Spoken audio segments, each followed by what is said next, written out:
Hi, my name is Amber Chifulio and I'm from Freedom High School. I teach biology and today we're going to talk about what it's like to be a forensic biologist.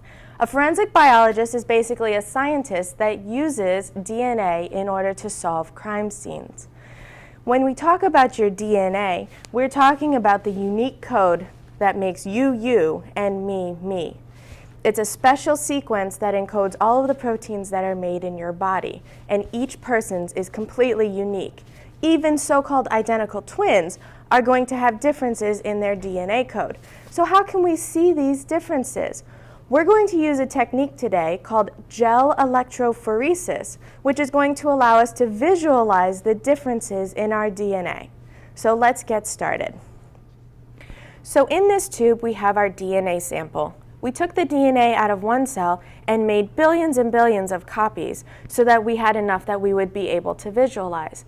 The last thing that we did is we added something called restriction enzymes. What restriction enzymes are they're tiny little proteins that are going to cut the DNA at very specific locations.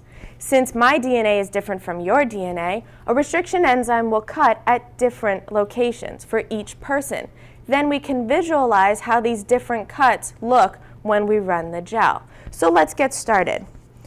This tool right here is called a micropipette. Biologists use this to measure exact and very tiny amounts of volume of liquid. Okay. I'm going to put a disposable tip on the end, and I'm going to insert it into the liquid. And now I have my DNA sample. In front of me, this is called a gel chamber, and inside is our gel. This is the medium in which we will put our DNA samples and allow them to be visualized. So we're just going to pipette this sample into the well, like so. A little bit of spillover is okay, that's not a big problem. But as you can see, the little wells that are inside this gel have now been filled with our DNA sample. And what we would do is we would fill all of them with different DNA samples. Once we have our gel prepared and ready to go, we're going to hook it up to an electric current. The reason why this works is because DNA has a slight negative charge. So the negatively charged DNA fragments will be pulled towards the positive charge at the end here, because as we know, opposites attract. So after a certain amount of time, we're going to be able to see those DNA fragments moving down the gel, and the way they move and the number of fragments that are created will allow us to visualize the differences in our DNA. So now let's take a look at our results.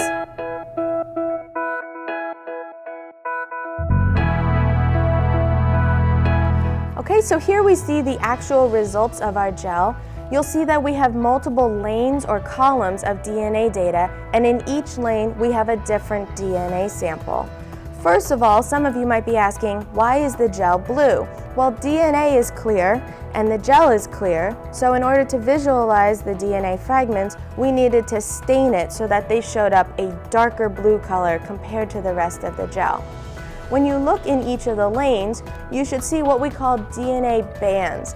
These represent the individual fragments that each DNA molecule was cut into. So if you see one lane that has 3 bands in it, that means that the DNA was cut twice, producing those 3 bands. When we look at our actual DNA sample, what we're going to be talking about is the control, which is going to make sure that our gel ran properly. And then we have our crime scene unknown DNA sample, as well as 5 possible suspects. So now it's your turn to be the forensic biologist. When looking at this crime scene data, can you see any suspect samples that are consistent with the crime scene data? Remember, look for the same size of fragments and the same number of fragments. Follow the pattern. Exactly, suspect 3. Okay, so now the job of the forensic biologist is complete. What we would do at this point is we would send our findings to the police, and then it's up to them to interrogate suspects and try the case in court. Although some popular TV shows today show our forensic biologists knocking down doors and arresting suspects, that's not really part of our job. The lab is the place where we belong. If any of this has been interesting to you, I hope that we see you in some of our high school elective classes. We do biotechnology, genetics, Project Lead the Way. The list goes on and on, where you can do interesting genetic engineering techniques like this.